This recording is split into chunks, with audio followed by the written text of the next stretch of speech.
আমাদের যে 10টি রেডিয়েন্ট ওয়ার্মার আছে এর ভিতরে 6টি হচ্ছে সরকারিভাবে পেয়েছি 6টি, বাকি 4টি ব্যক্তিগত ব্যবস্থাপনায় ব্যক্তিগত উদ্যোগে বিভিন্ন ব্যক্তির কাছ থেকে ডোনেশনের মাধ্যমে সংগ্রহ করা।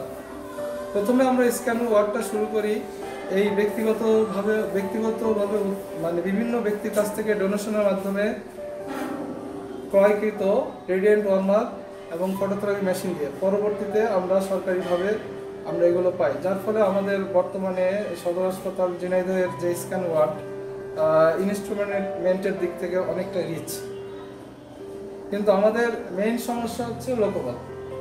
স্ক্যানও চালু করার জন্য স্ক্যানোর জন্য আলাদা সিস্টার দরকার, কিন্তু আমাদের পর্যাপ্ত পরিমাণে সেবিকা সিস্টার না থাকার কারণে আমরা এখনও পূর্ণাঙ্গভাবে স্ক্যানও চালু করতে পারছি না। তারপরেও সীমিত জনবল দিয়ে আমরা আমাদের সর্বোচ্চ সেবা দিয়ে যাচ্ছি এবং আমাদের এই স্ক্যানোতে শুধু আমাদের ঝিনাইদহ নয়, আশেপাশের অনেক জেলা থেকেও বাচ্চারা চিকিৎসা সেবা নিতে আসেন।